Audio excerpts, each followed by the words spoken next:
Sorry. Hey everybody. It What is somebody's hyped today. I need a soundboard that goes bam, bam, bam, bam, bam. You know, I can just hit over and over. But there's a delay on the stream deck, so I don't know if that'd work. But anyway, it is Sunday, September 10th, 2023, and you are listening to episode 27 of Black Box Signal. I am your host, back once again. They allowed me back. Contracts went in my favor. I'm still not getting paid shit. Health insurance still sucks. But I'm your host, Chase Johnson. And I am joined, as always, by my co-host, the co-captain of the rickety ship, the BBS Black Box. Yeah, we're just gonna double that. BBWs. No, just kidding. BBWs. Sorry. Dustin Miller, how's it going? It's going well. Just it's going great. Thank you for having me again, even though I am the co-podcaster. But yeah, I'm happy to be here. So what you been getting into this week? I saw a little stream. I figured you'd gush about that for a little bit. Oh yeah, I would love to. Thank you. So I didn't play a whole lot of video games. I've been going through some stuff this week with life and the wedding, so I didn't get a lot of time to sit down and stream or play games on my own. But yesterday, I got to stream because it was a stream that I had been planning for a couple weeks at that point. Ooh, hold up. Sorry. Camera. There we go. Camera was falling. We're good. Fixing on the go. But yeah, I did a card opening stream with my good friend Christian, aka Yeti Machete, and we did One Piece because we're both like massive One Piece fans, right? And so we got 2 full boxes.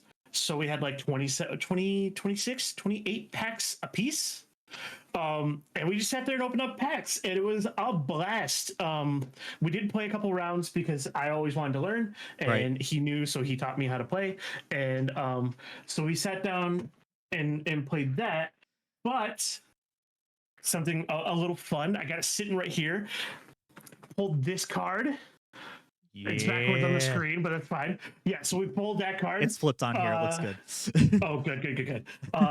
It is the Wanted Luffy card. It goes for $100. So one of the best pulls I have ever seen, personally, with my own eyes. Nice. We pulled another card. If any other One Piece fans are out there, it is is it alt art? I think it's called All Art Rob Lucci. It's black and white with like a hint of yellow, and it looks dope as fuck.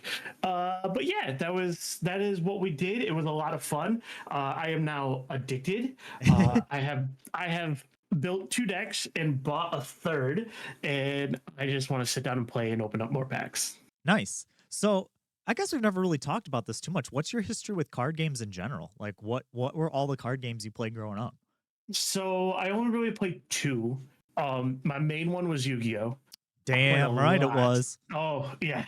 I did shit talk Yu-Gi-Oh a good amount yesterday though, because it is. I think after years of playing, I have the right to shit talk it. Right. Valid. And then I played some Pokemon. Okay. I mostly played Pokemon on the TCG app because packs are expensive, and it was a lot easier to earn points to buy cards and packs on there than it was for me to go out and buy packs, especially because I was playing at the time where the Logan Paul craze hit with Pokemon cards. Oh god, so it was very hard to find packs, let alone good cards. Right. So but yeah, sorry, go ahead. I was just gonna say, like, Yu-Gi-Oh was my bread and butter for the longest time. I actually still have all my decks that I used to play here, but I enjoy One Piece a lot more than the other 2. Really? Nice. Yeah. So one, because I don't have to sit there and read 2 paragraphs of effects of effects on Yu-Gi-Oh cards, and it just goes quicker, and it's a lot more of a cheaper bar of entry than like say like Pokemon or Yu-Gi-Oh that has been around for like ages. And yeah, it's also just streamlined and easier, and you can like, because it's One Piece is built around colors. So kind of similar to Magic, like there's like the red, yellow, green, blue, Now you're black, speaking my purple. language. Yeah. So basically, as you know, you build it based around that color instead of like finding shit tons of cards to just throw into a deck. And it's really easy to get cards for it. I will say I understand that it is $100. So if someone doesn't have the money, that is okay. But with the one box that I bought yesterday, I was able to buy a playable deck or build a playable deck and actually play pretty decently with it. Nice. So, because I'm an old man, I started with Magic. That is still probably my favorite. Gotta love me some Magic. Dabbled in the Pokemon trading card game, but I more just collected them than played it. Yeah, Um, then got super hard into Yu-Gi-Oh. Played the Dragon Ball Z fighting game for a little bit. I had a really good Trunks deck, Future Trunks deck, and I had a really good nice. Vegeta deck. Um, but I wasn't very good at it. But Yu-Gi-Oh, I had a deck revolving around just the blue eyes, because of course, because I got into it really early on. And then I Mm-hmm. had a dragon deck that specialized around the armored dragon and that five-headed elemental dragon. I can't remember what its name was. It was a I've fusion had a dragon. dragon. It was a five-headed dragon. Yeah, it's been a very long Yep. time. Then I had a machine deck that was all gadgets and cyber dragons, because those Mm-hmm. gadgets you could just get out really fast. And then I had a fiend deck that was a remove from play deck, so it would just remove stuff from play all the Yep. time, but I could bring it back because it makes no sense. And then I also dabbled in the Bleach card game Okay. and the Inuyasha card game, Okay. and I think that's it. I think those are all the card games I get. The only one that I still check back in on because it's free is the Magic, because they have Magic Arena that you can just play Mm-hmm. online and collect cards that way. Because I don't have any cards anymore. Before me and my wife moved in together, she was my fiance at the time, but before we moved in together, because we both grew up as trailer park kids, I like sold every card thing that I had because Mm-hmm. they were just sitting there at that point, and I kind of knew that eventually I was going to be able to like find a way to play it like Magic, play it online. Is there a version of that for Yu-Gi-Oh? Because I would love to like Yes. do that for Yu-Gi-Oh. Like, So there's a couple different versions. There is Yu-Gi-Oh! Duel Links where you can it's on your phone. Um, it's a lot quicker. It is more streamlined. You only have three spaces on the field instead of five, and you have less deck art cards in your deck. And then there's the one on Switch, and I can't remember what that one was called, but that one's more of the normal Yu-Gi-Oh format. okay. Um, yeah, I did want to touch on because you said you had a Blue Eyes deck because you're old school. Blue Eyes deck is still the meta. For It's real? Oh my always gosh. been the meta because and this is the something I bitched about yesterday and that I hate about Yu-Gi-Oh is they the metas have always been Dark Magician and Blue Eyes. Mm-hmm. At some point in time, everyone's had a variation of the two. Well, then they come out with a new format and a new playstyle, and it's like, oh, this is great. But then right after that, they Everybody just reverts add back. no, they add cards to the new format that fit the Blue Eyes and the Dark Magician Because they theme. know. Yeah, and so they just update it to the next format, and people still play Blue Eyes and Dark Magician all the time. Yeah, the other deck, I just remembered a couple other decks I had. I had another deck that was built around Exodia. Mm. And then I had another deck built around Final, the little uh what is Oh, it? the word one. Yeah, the word one that was like all the trap Yeah, cards. Yeah. Basically yeah. Exodia with trap cards. Um man. Man, I really want to play some Yu-Gi-Oh. I Yeah. still got decks here. I got a cyber. Well, it's a gear deck. It's not built around like the cyber dragons. It's built around gears and the ancient gear golem. Gotcha. Um, I don't really have a blue eyes deck, but I do have like a dragon deck, and then I have a dragon slayer deck. Yeah, I haven't played Yu-Gi-Oh in like over a decade, but I still kind of want to like I get dabble a it. little I bit get it. every once in a while. So let me introduce you to the world of One Piece trading cards. I know you've never watched the show, um, but I feel like you might enjoy it more because of your background in Magic. Yeah. But yeah, Oh, I also played Duel Masters for a little bit, which became Kaijudo for like 5 minutes. Um, I remember that. Yeah, yeah. My friend really got into it. I played it for like a little bit.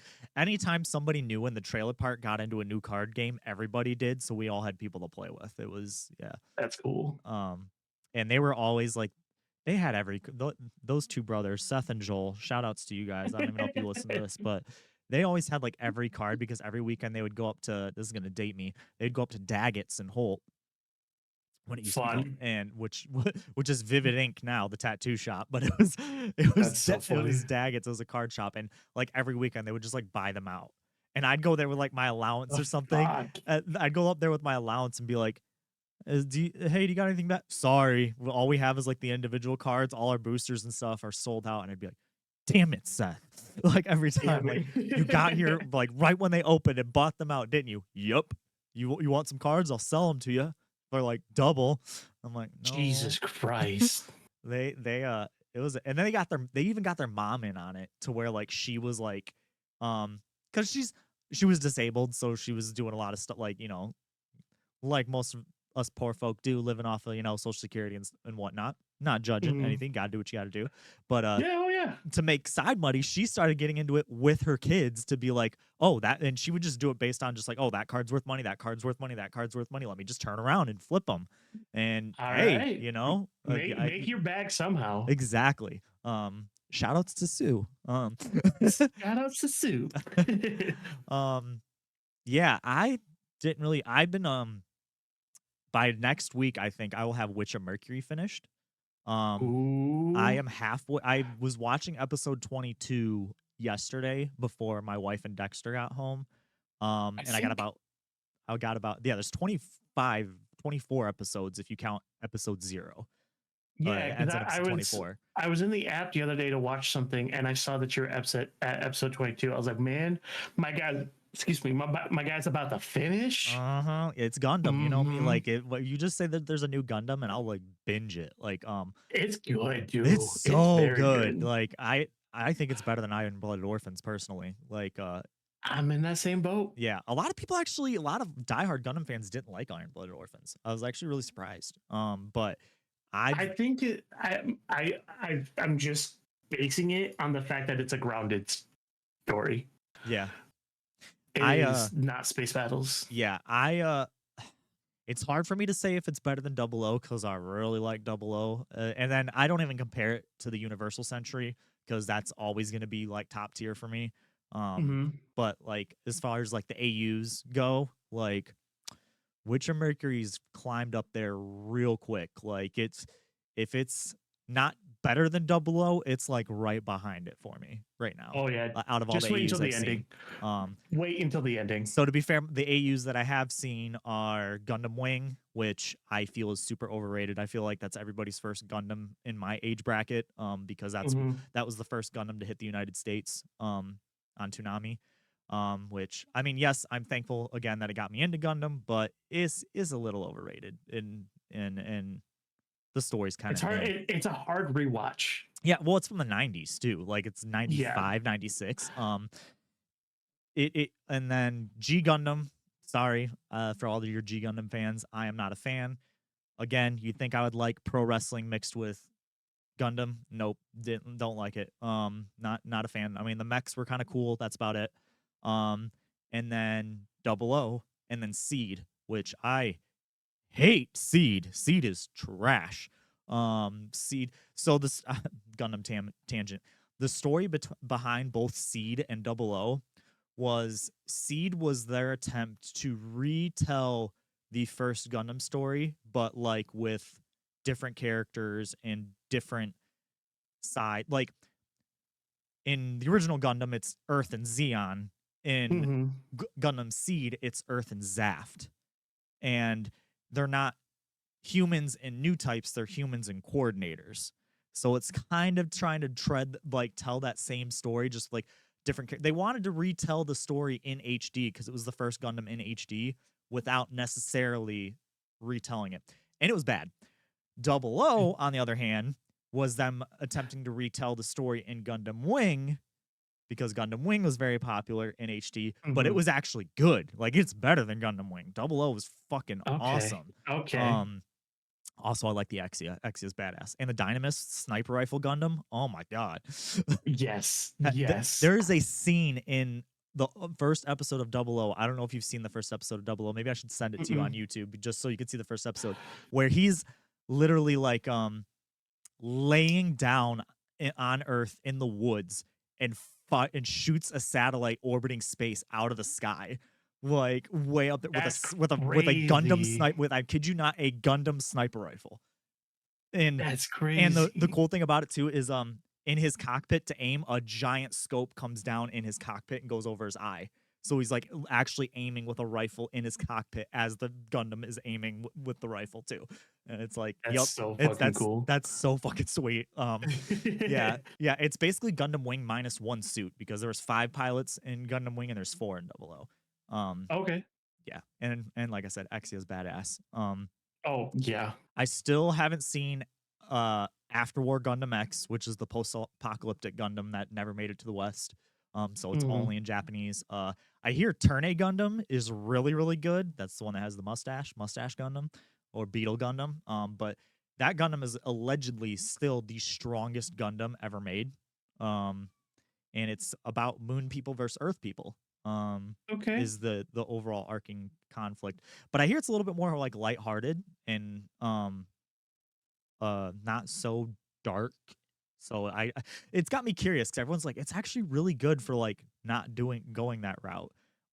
Also, it was his attempt to take the Universal Century and all the AUs made up till that point and merge them all together into one timeline.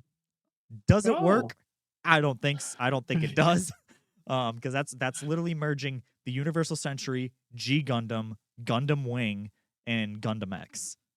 So you're merging you're merging the Universal Century, Wrestling Gundam, Gundam Wing, and then post-apocalyptic Gundam. You're merging all of that Yeah. together. So it's I don't think it fits. um and then there's like a bunch of others, like there's G Rico, or well, that's what they call it for short, but it's Gundam Reconquista in G, is the name of it, which is like the super sequel to the Universal Century, is the way that I've been Hmm. told. And it didn't do very well.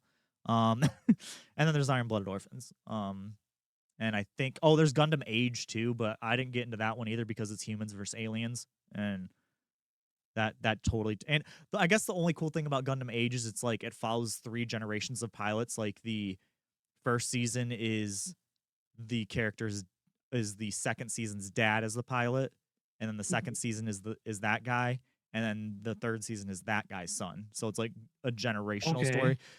Okay. The animation looked kind of crappy in it, in my opinion, but I think that's all of them. I think that's all of the AUs. Okay. Okay. Yeah, I know way too much about Gundam.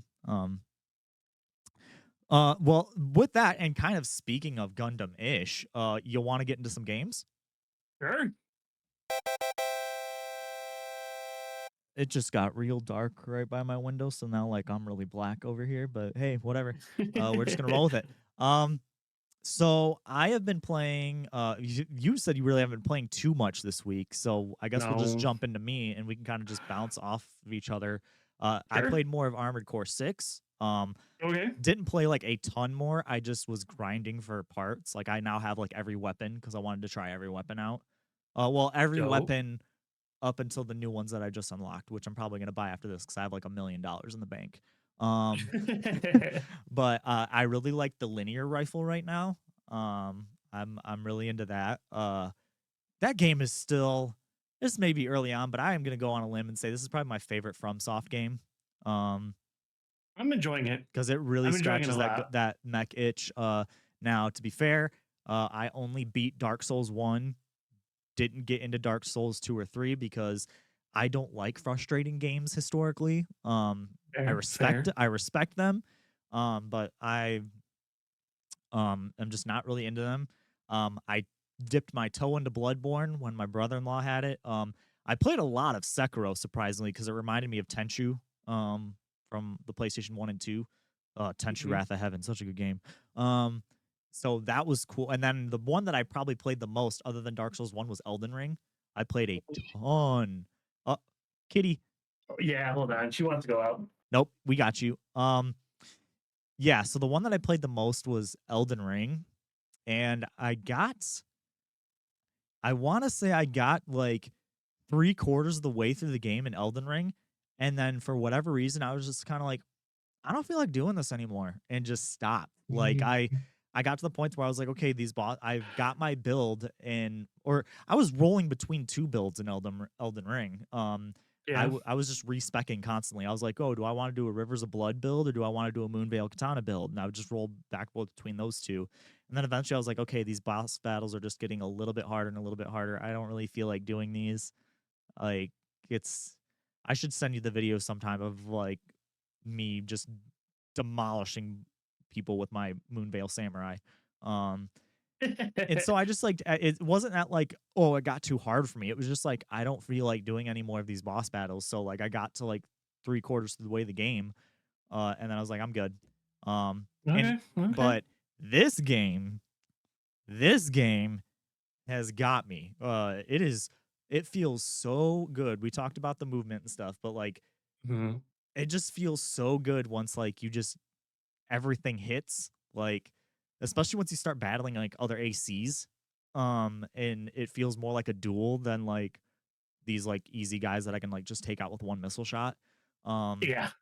it gets like, I still have the beam saber equipped even though you can get rid of that, like, early on because I like having a beam saber, uh, Hmm. and, um So to add to that, I did get a little spoiled with some of the weapons later in the game. yeah, Because I dropped the beam saver. It wasn't like for me the playstyle wasn't there for it. uh-huh, Um, there's something coming later that I feel like you're probably going to add, if not both of us. yeah. Yeah. I've been watching, Remap Radio, stream a bunch of it, and Okay. the one girl on there, Ren, she's got like a drill, like this big ridiculous drill, Okay. Okay. and I think it's shoulder mounted too, and it like Ooh, pistons out first and then starts drilling, so it like does like some punches at you and then starts spinning. Um, made me think of you. man, after my own heart. Yeah, and her thing was she had two of the little machine guns because they just generate Mhm. stagger damage real fast, Yeah, they and do. she would just light them up and then hit him with that and just destroy everything. That's so cool. Yeah, but yeah, I really like the linear rifle right now. I did just unlock the laser rifle, the plasma rifle, and something else. I just have to buy them and check them out.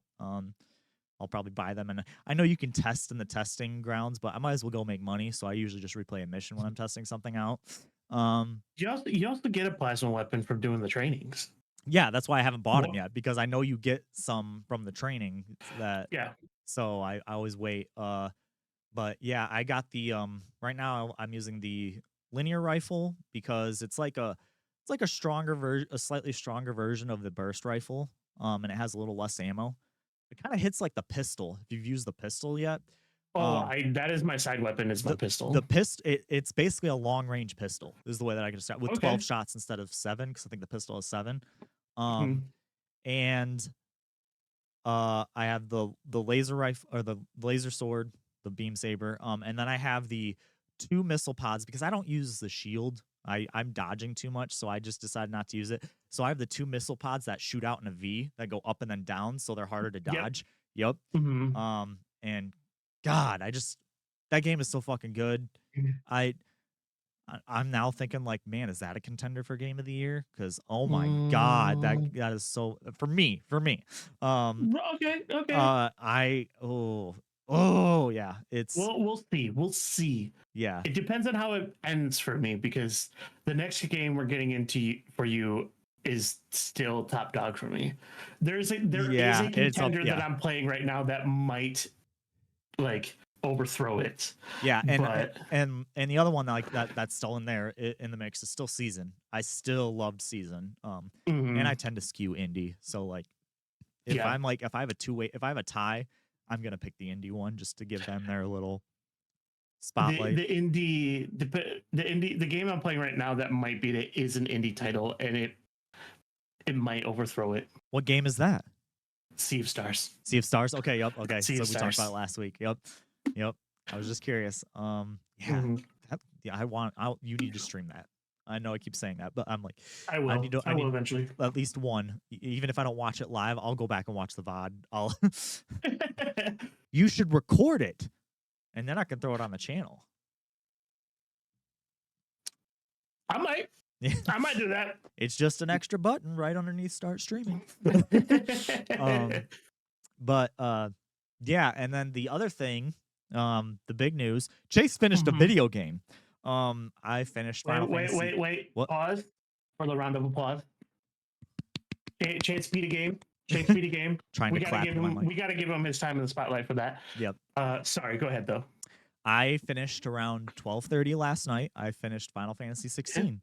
Um, I said once again, I didn't do any side quests. I just said, nope, I'm gonna just barrel towards this ending. I don't care anymore.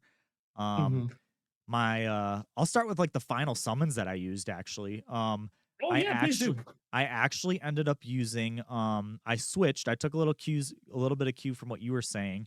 Um, I still ended up using Ifrit um because I liked that the ultimate gave you a little bit of a healing boost. So I Yeah. did that in um the Dragon Punch still. Hmm. I switched. What was the other ones that I used? Now I'm trying to think. Oh, Odin, because you said Hmm. Odin's sick, and yeah, Odin's sick. So I Yeah. put Odin and Odin's ultimate on there, and I just used those ones, and uh, that ability is ridiculous. The hold down square, this is in it, whatever. It starts with a Z. It Yeah. That was the one I was trying to like. It's so nice to just clear out entire fields yeah, of enemies with that move. and then I switched to I still had Shiva on, but I actually had none of Shiva's abilities on. The only ability that I had was its Nope. dodge. I put on Impulse that I was still using, and I was detonating it now because you told me to Okay. detonate it. Okay. I would sometimes I wouldn't, sometimes I would just let it do its thing. But Makes a world of difference, doesn't it? yeah, it Yeah. sure the fuck does. I wish I would have known that like 20 hours ago. And then I put back on Giga Flare because you told me, it does massive amount of damage once they're staggered. Hmm. And that really helped when it came to the boss fights. Like, Yes. yeah, like that was Yep. like I was like, yep, I'm gonna do this because I feel like now that I'm getting into nothing but boss fights for this final bit, Hmm. I don't need the crowd control. I need damage output. So Hmm. um that's what I used for my final round of summons. And yeah, what did you now? I guess we're gonna go into spoilers definitely now because we Oh, both for finished sure. this Yeah. game. So we'll do a time code future chase. Remember 2812. We're gonna we're gonna definitely go into some spoilers. Let's go. Who- eh, what did you think? What did you think? Okay. So That ending. yeah, that ending. Uh, one, the final fight scene was phenomenal. I had a blast fighting Ultima. That was so cool. Um, I think the bit where you were like really taking him down at the end, and you had like callbacks from previous characters were coming through. Yep. Um, so sick. Um, I like how it was ended in a way of there is no future. Like there is no 16-2 or part Right. two Or at or least with yeah, these characters. Like, at yeah. least with these characters. I would even go as far as say at all. Only because with what they were doing, the whole point of them getting rid of the mother crystals and defeating Ultimo was they were removing magic from the world. Mm-hmm. So no one has a magic anymore, and there's no more crystals. Yep. Um, I I I like games where the main again spoiler alert. Yeah. I like games where there is a definitive ending and your character dies. Welcome to Final Fantasy. Welcome to Final Fantasy. There's never a definitive ending. It's always like Yeah, true. leaves it. Well, okay. But okay, so now we're going to get into the fan theory thing. There was a thing where cuz you see the red star go out and that was Yeah. supposed to represent magic leaving Uh-huh. causing the death of dominance. Um but what they said was you don't necessarily see the curse spread all the way through Clive. You only see it spread to his hand. So there was a few fan theories I was reading at the end was, okay, so spoilers for like after the credits, which I appreciate that you could fast forward those credits. That was really nice. Yep.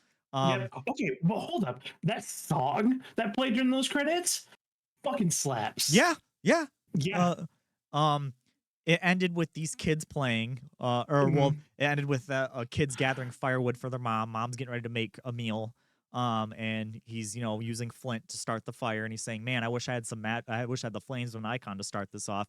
She's like, "Oh, those are only in fairy tales and in books," kind of alluding that a bunch of time has passed. Um, Mhm. and then the kids go out and they're all playing outside, and they're like, "Oh, I want to be a Frit," and then their dog was Bahamut, and they're just playing, like they read the story, and then you pan over and there's a book that says Final Fantasy by Joshua. Did you notice Yeah. that it said Yeah. by Oh yeah. Joshua? Yeah. Yeah. So the fan theory was, okay, did Joshua make it out because he technically didn't have his magic anymore? Or the other fan theory was because you see him try to revive Joshua and it didn't, like, he didn't wake up right away. So the other fan theory I saw online was, did Clive actually make it out and took on his brother's name? Like he did, Okay. yeah. Like all this is because they don't really. That's the thing with a lot of Final Fantasies. They never confirm like a lot of these endings. Like Final Fantasy X ends this way. I'm not going to tell you how the original 7 ends, but the original 7 ends with, is the world completely destroyed? Is it not? Mhm. Basically. And let's face it, the remake is a retelling, so it's probably gonna completely mess with that ending. Change. Yeah. Yeah. But so this Um. isn't like uncommon, but yeah, it did end with Clive on the beach trying to do some magic, and you see the curse slowly spreading on his hand, and he kind of just passes out, Mhm. or dies. We don't know. It does show like everybody back at the hideaway like tearing up and like because they feel like Clyde and Joshua are no more. Um, Mhm. so I definitely think that like I don't know, and I love it. Like I love that they ended it So, like that. What are your thoughts on? uh, What are your thoughts? the two that I was sticking to most, and I don't know what to pick from, is one. Um, if it's still the same universe, same timeline, I think it's similar to how Clive took up the mantle of Sid, but I don't think it was Clive who wrote the book.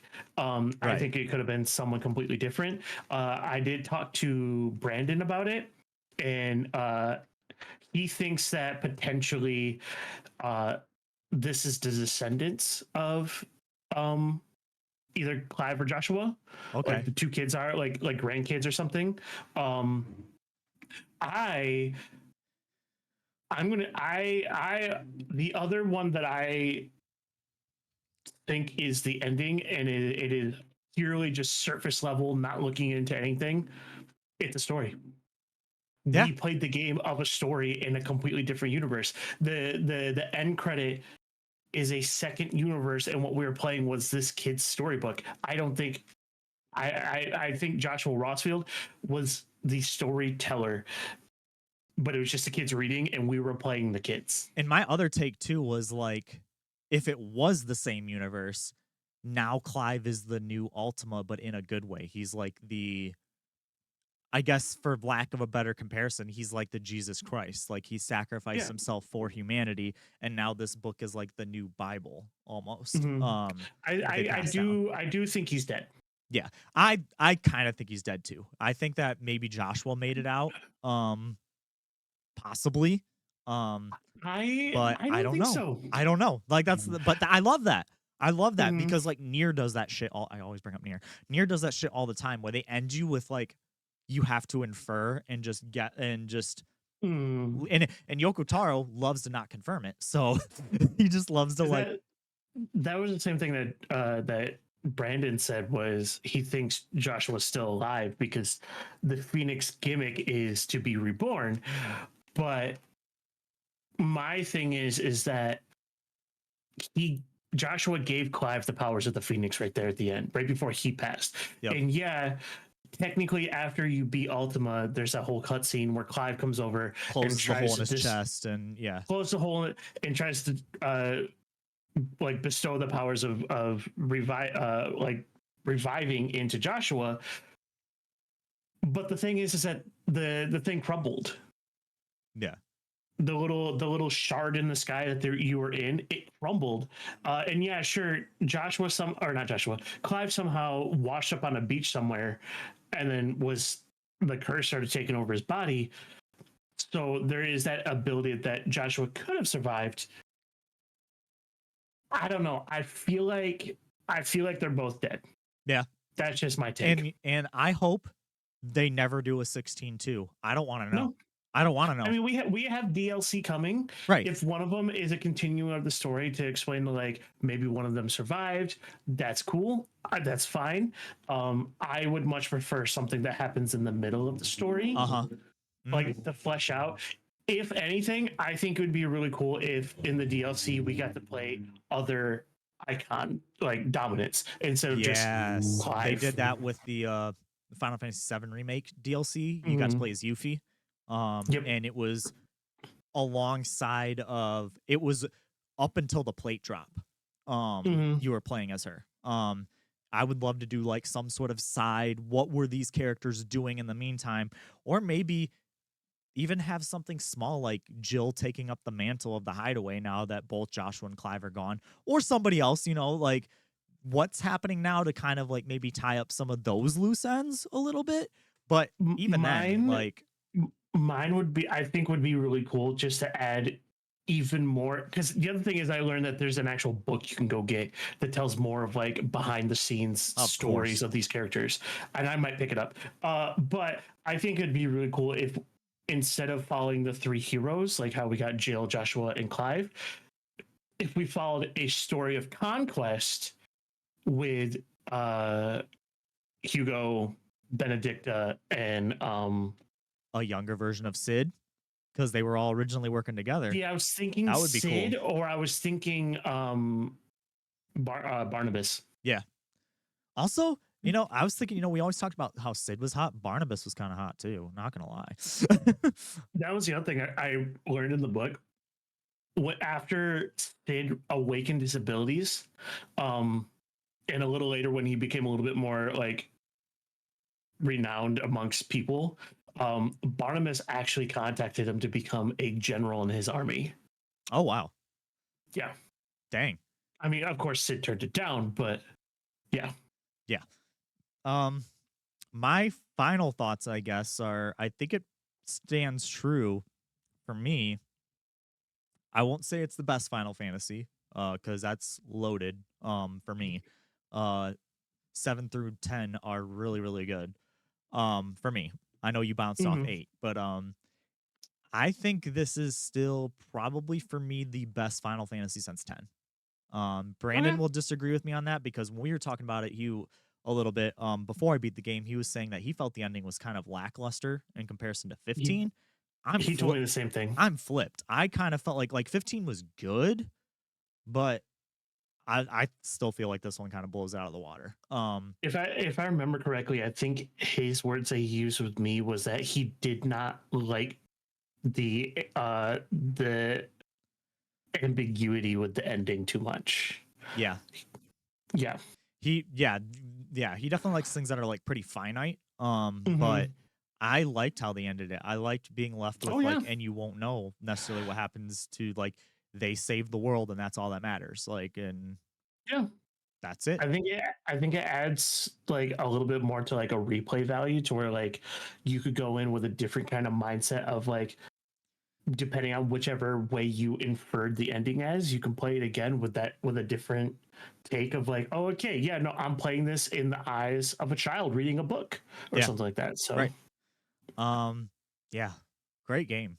Great oh game yeah, though. oh yeah, Like I said, stellar year for video games, but still the best one since 10, I think. As somebody who hasn't played 12 in a long time, because 12 I hear was pretty good too. It's been a long time since I played 12 though. I own the Steelbook of 12 still for PS2, but all right. it's been so long since I played 12, and that one was a weird one for me. That was when they first started like experimenting with like new stuff, and that was like the first one that I Mhm. was like, eh. But then 13 came out, and I was like, well, actually 12. Because I historically do not like 13. Mhm. But yeah, I really, really enjoyed it. I don't think I'll play it again because I'm a one and done kind of guy. Yeah, But that's fair. yeah, like if this was your first entry into a Final Fantasy series, for Final Great Fantasy entry. game, great entry. I think. Um, I hope 17 is in space still. Um, I think it would be cool. mhm. I don't know if they want to though, just because of like the current fantasy or the current environment of everything that's coming right now is space.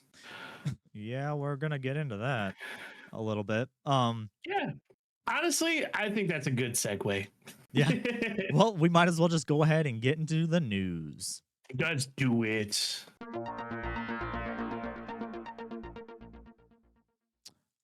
First story comes from Kotaku, and I just found it kind of funny. The title of this article literally says Todd Howard tells Starfield players to upgrade their PCs.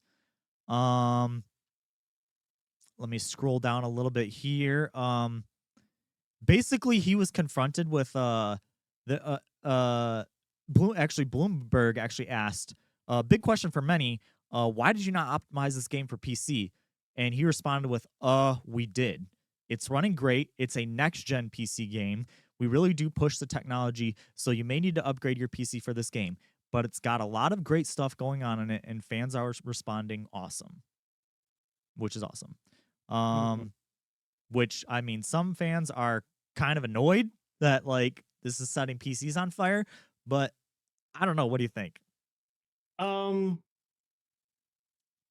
I really don't have a problem with it, only because there I think there comes a time in video games where something needs to come to push you to upgrade for PCs, because console players, we have generations. Right. Every now and then there's a new generation, and of course you automatically know you need to get that to play the next big thing. PCs, we can kind of sit comfortably for a very long time, Yeah. but I think there needs to be a push every now and then to tell you like, hey, upgrade your PC. I went through that, and I'm sure you're gonna say something, but I had to upgrade it when Cyberpunk came out, Yeah, I because at the bet you time did. my computer was not strong enough, and so when it came out, I was forced to Hey, upgrade to play the hey, game. so did Brandon. He had to buy a PS4 Pro because I exactly. I think it's just like, sure, you can be up in arms about it, but I think that's just the normal course of business. Is I guess something's going to come along to force you to upgrade. the big sticking point with people is the people who have 30 series cards. Yeah. They're like saying it's even having a hard time running on that, so they're having to upgrade to the 40 series cards. Um, Okay. which are still relatively new and relatively high up there in Hmm. price. Um, I'm not a PC guy, so I'm not worried about it. I Because it is a shooter. If I were to play this, I would much prefer to play on mouse and keyboard, because I prefer shooters with mouse and keyboard. Um, I don't see myself picking up this game anytime soon, so I'm not worried about it. But My brother-in-law is playing it on PC right now, because he doesn't have an Xbox, but he does have a PC. And he mm, said he's not super far in, but he's enjoyed what he's played so far. Jess is obsessed with it. Is Jess playing it? Yeah, Yeah. Jet, like she because I was checking in on her to see, like, to gauge her interest. She 100% says it is a Bethesda game through and through. Oh yeah. The beginning is very rough. It is very boring. But then after that, she's like, I'm obsessed. I can't put it down. I'm playing it as we speak, brother. That's what she just said in the Yeah, chat. yeah. Um, I the only thing that turns me off from it is the combat. Everything else around it seems awesome. Um, I think Jess said the same thing. Is that like combat is not 100% there for yeah. her. Um, but I did hear like it was way less buggy than Fallout 4 was at launch. So that's nice. I'll Like give it that. there's still some bugs, but that I've heard. Um, the only other Jess hasn't had to restart the Xbox to play it, so yeah, I'll the give only it that. other negative thing I heard, and it wasn't even really a negative thing. It was that some people just felt the story was just it went where you expected, basically. Which, you Hmm. know, I feel like Bethesda games have always kind of done that. They've always kind of Yeah, telegraphed where they're gonna go. I feel like they've never been these amazing storytellers. I feel like they just put in a good enough story, and the gameplay and the systems are what you're there for. yeah. So that's not necessarily a bad thing. I think also people had kind of like this expectation that it was going to be like this next big, this is the future of games, and it's like no, it's just a new Bethesda game. It's Fallout in space. It's Mhm. it is definitely one of those games. And that's not a bad thing necessarily because when those games are good, they're good. When they're not, they're not. Fallout 4. Um, yeah. I don't know. I would love to play it, Jess. But I don't have a PC that could run it or an Xbox. So Fair, fair. that's probably not going to happen. I'm going to have to live vicariously through you and my brother-in-law. Um, maybe no, because even if I was to swing money for another console, I'd put it aside for the rumored PS5 Pro. Oh, PS5 Pro. I'm still mad about that. Upgrade my PC. Look, I have children. I run my streams off of a laptop, a gaming laptop, an HP Omen gaming laptop, just to have enough power to do that. Uh, I don't even have room for an actual tower where I live in my living room. So, or a second monitor. So I have this laptop screen here and then the monitor right here. So I don't I'd love to, but I don't have that kind of money. If Todd Howard says to upgrade your PC, you upgrade your PC. Agreed. I don't have a PC to upgrade. I have a laptop. Have you ever tried to upgrade a graphics card and a laptop? Guess what? You can't because it's soldered to the motherboard. So yeah, I'm kind of screwed. I'm stuck with this 3050 until it dies. At least it's a 3050. But In Todd Howard, we trust. all right, you're putting way too much faith in that man. This is the man. This is the man who gave us Fallout 4 and Fallout 76. Remember, so also gave us Fallout 3 and Fallout New Vegas, but also Fallout 76 and Fallout 4. Fallout 4 is a bad game. Anyway, moving on. This next one comes from Video Games Chronicle. Donald Mustard is leaving Epic Games after being there for 25 years. Mustard, who is also creative director of the Infinity Blade series and Shadow Complex, announced on his social media on Friday. The designer said the Fortnite team were in the best hands and working on huge draw-dropping amazing things. It looks like he was also helping with Fortnite because everybody at Epic is working on Fortnite. After an incredible adventure, I will be retiring from my role as chief creative officer at Epic this month. I've enjoyed nearly 25 years in the games industry, collaborating with the most talented people ever, and I am so proud for what we have made together. Yeah, so I think Epic will be fine because they're printing money with Fortnite. But 25 years, that's a long time. Be working on the same stuff over and over. Is probably just ready to get out. What do you think? No, that's yeah. It's Yeah, time. yeah, It's time. yeah. And I realized I totally butchered this guy's name wrong on the next story. But it was some more MK news dropped. This comes from Polygon, but it was well, this first one comes from Polygon. Actually, no, we're gonna skip to the IGN one first because I feel like the Polygon one's more important. Um, Natara was unveiled for Mortal Kombat 1, and she's being played by Megan Fox. Did Which see that. originally I was like, Megan Fox, but then like I heard the voice and I was like, okay, this fits. Natara has not been a playable character since Mortal Kombat Armageddon, uh, Okay. which was the one before the first reboot. Um, and she first appeared in Deadly Alliance, which was Mortal Kombat 5, technically. Yeah, because that one's not numbered. Um, she's like this vampire character with wings. She looks great, looks badass. Don't really have too much more to say about it. But the big one that got me excited comes from Polygon is we got our first look as Jean-Claude Van Damme as Johnny Cage. Yes, yes, That's yes. so cool. I don't know if you know the history of Johnny Cage, but originally Johnny Cage was modeled after Jean-Claude Van Damme. Like that was who they were going for when they made Johnny Cage. So the fact that now he is playing Johnny Cage, mwah, chef's kiss. Like good on you. Um yeah, that is so awesome. Um what do you think of that? Honestly, great fit. Yeah. Isn't Johnny Cage kind of based off of Yeah, John that's what I Claude Van said. Damme? Yeah, he is. Yeah, Yeah, yeah. he 100 that was originally their idea when they created John Cage was they wanted to create a Jean-Claude Van Damme like, Yeah. um, an actor who's also a martial artist. Like Yeah. that was literally what they went for, and now he's playing him, and I'm like, perfect, perfect. That game is out in a week. Um, That's crazy. it comes out this Friday for people who got the $100 edition. I didn't Hmm. because, eh. Um, and it's coming out I think next Tuesday for me. So I will be playing that. That'll be the next game that I'm picking up. And Shauna is very excited because we told you that she loves her fighting games. That's like her bread and Oh butter. yeah. That is like the one genre that she really gets into. She's super excited. Um, but yeah, I think it's cool that Natara is back though because like I said, she was one of those characters. I'm liking that the PS2 era of Mortal Kombat games, those characters that were kind of like added after the initial trilogy are finally making appearances. I think that's kind of cool because there were some good characters in there. The games might have Hmm. been kind of all over the place, but the characters there were some neat characters in there. There were also some really bad characters in there too. But Baraicho, the drunken master who just like throws up everywhere. He's like this fat Yeah. drunken master. I liked playing him. I thought he was cool. He's all right. Yeah.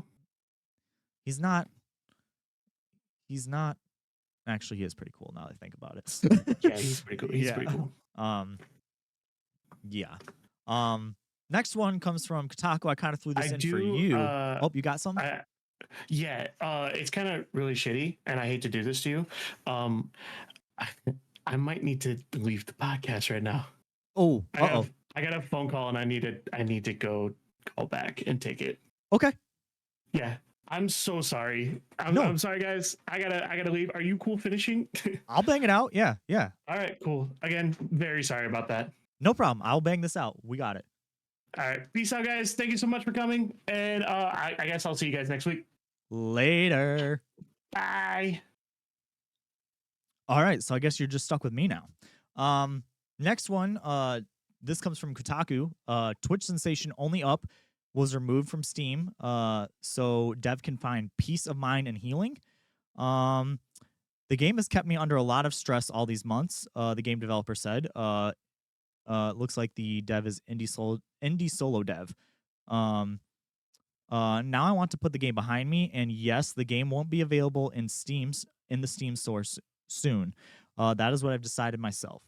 Um, Looks like he's just taking it off because of stress. I mean, good on him. Recognizing that. I know that game is really popular. Dustin was actually playing quite a bit of it on stream.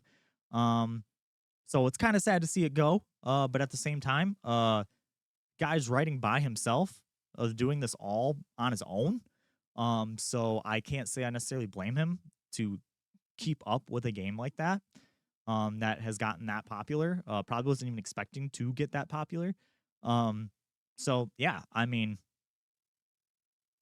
not really much more to say about that. Let's see. Next one comes from Video Games Chronicle here. I threw this in here because I'm a big Stalker fan. Stalker 2 developer GSC Game World office is damaged by fire. As reported by Vortex and posted to Twitter by @HazardGamin, a floor of the developer's office was damaged by a fire on Thursday. While no one was hurt, it has been estimated that the repairs cost as much as $70,000. One developer wrote on Discord, "It's true. Fortunately, none of the employees and the office staff were injured in the incident." They went on to say, "No anomaly, not even a burner, will make us stop in the pursuit of our final goal. We've dealt with worse than that, and before this, and worse than that before, and this is fine." Stalker 2 was recently confirmed to launch in the first quarter of 2024, which I hope it does, even though I think it's still going to be an Xbox exclusive. I would love to play that game. I'm a huge, if you don't know what Stalker is like kind of a survival horror shooter set in Chernobyl in the exclusion zone. So you can imagine radiation poison. I guess you could say kind of like Fallout, but honestly think it's a little bit better than Fallout. Well, it's different. Fallout's more of a traditional RPG where, like I said, this is more survival horror. But I've always loved the concept of like a survival horror game set in Chernobyl. So that is pretty freaking cool. Um, Sucks that their studio's on fire, that caught fire. Glad nobody was hurt, obviously. Um, hopefully, hopefully they can get back to developing soon. Whoop, my Discord just crashed. Let's open that back up. Um,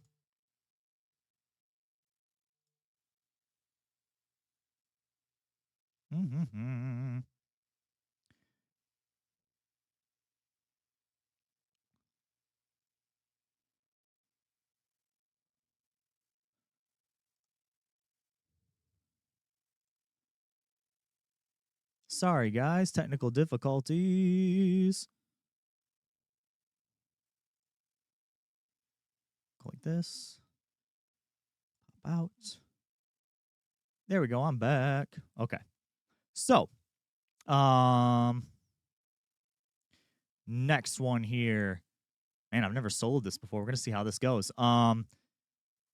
Next one comes from future game releases. CD Projekt Red had to clarify free and paid features for Cyberpunk 2077, 2077's upcoming update and expansion. The free features, they had to basically clarify what was free, what wasn't.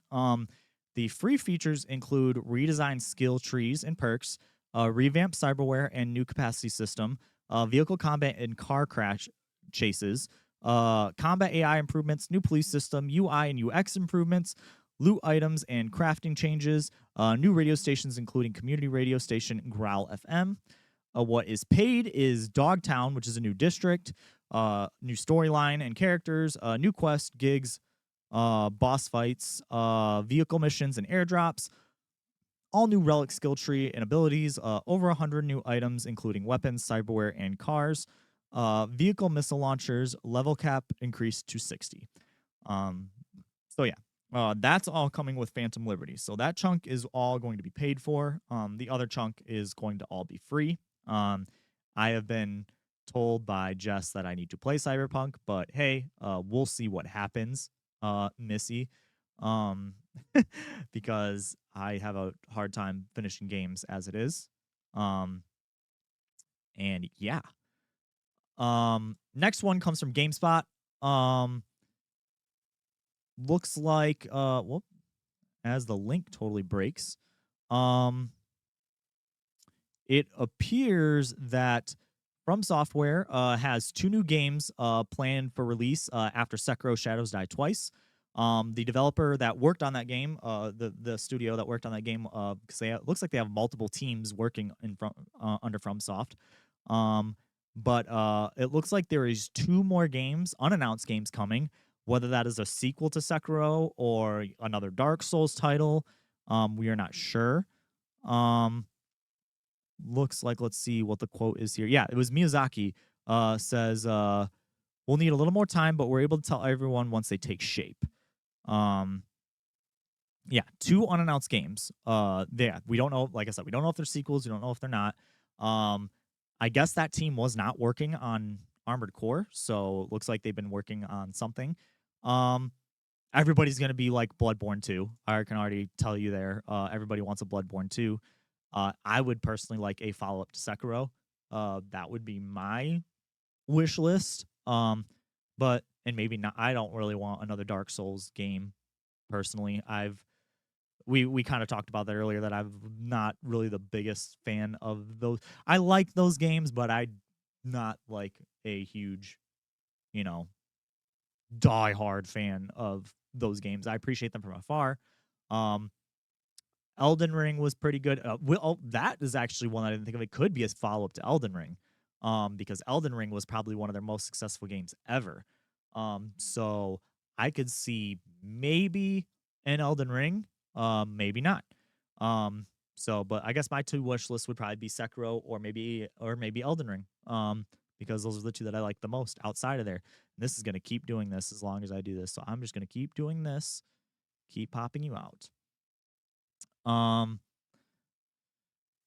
Next one comes from gamesindustry.biz. Activision has rolled out their beta for a Call of Duty voice chat monitoring.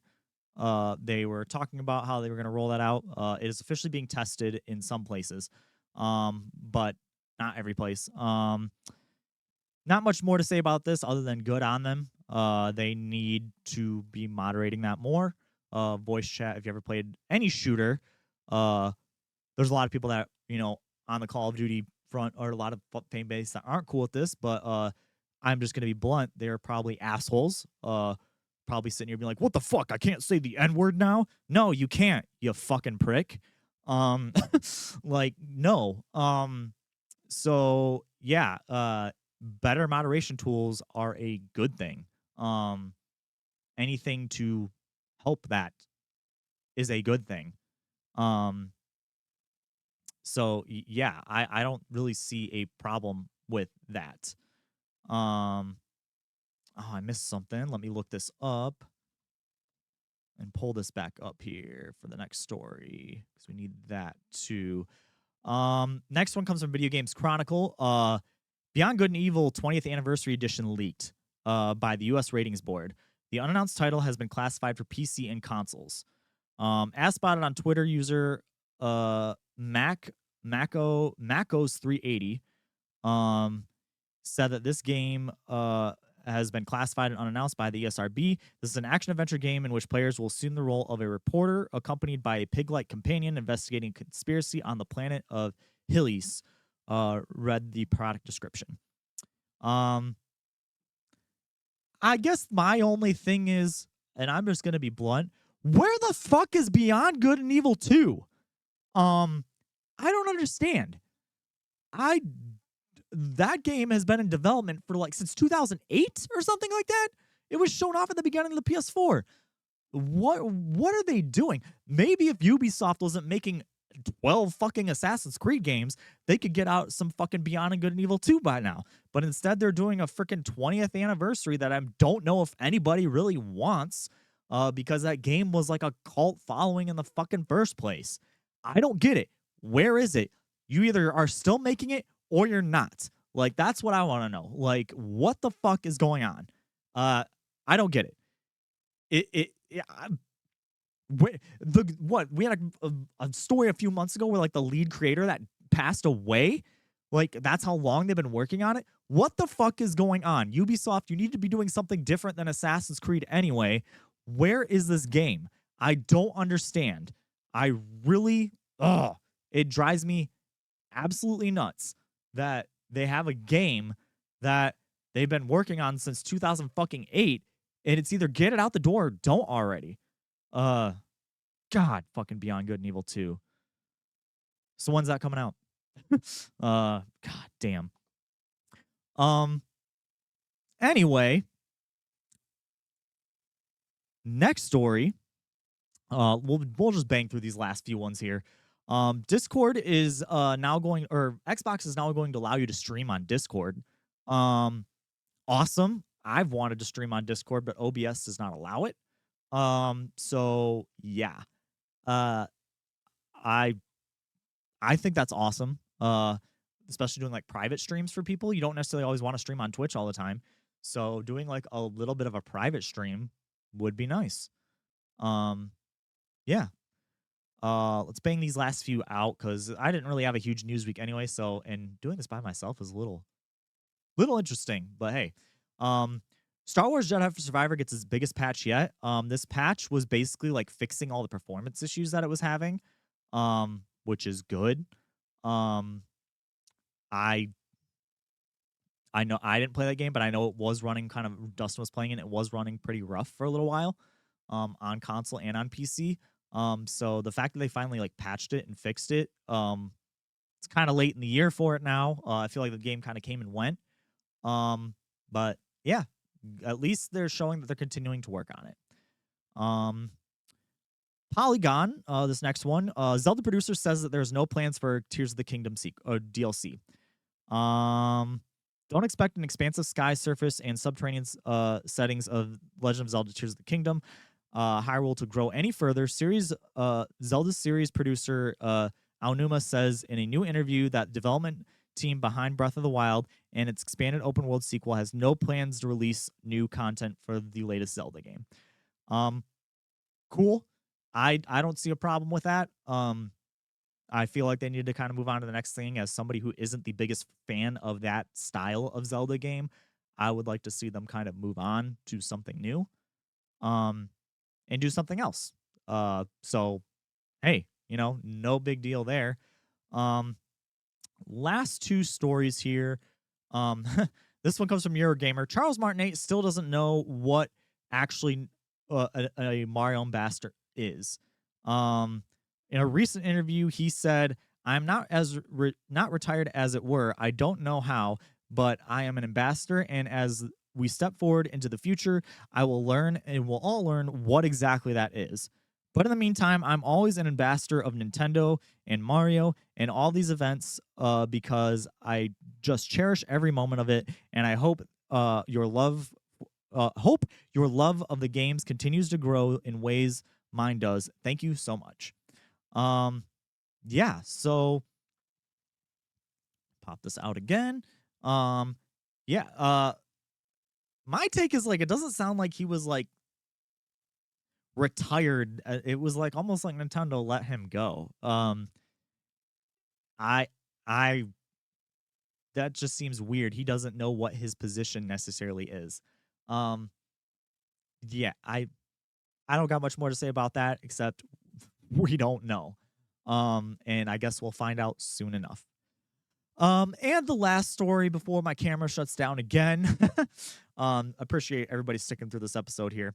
Roblox is finally headed to PlayStation very soon. I kind of threw this in for my daughter because she plays a lot of Roblox. And I thought that game was already on console, but it's coming to PlayStation. So cool. Good on it.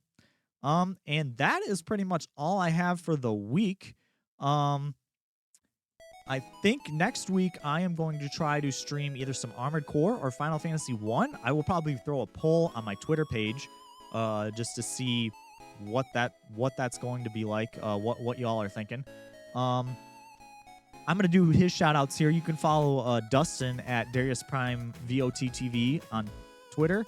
And I'm sorry, Dar Prime VOTTV on Twitter. You can follow him on Twitch at Darius Prime. You can follow me at chasing_chase on Twitter, chasing chase on Blue Sky, and chasing chase TV on Twitch. And you can follow everything we do at _blackboxsignal on YouTube and on Twitter. You can follow us on Twitch at /blackboxsignal. You can find us on TikTok now, a bunch of other places. We're pretty much everywhere now.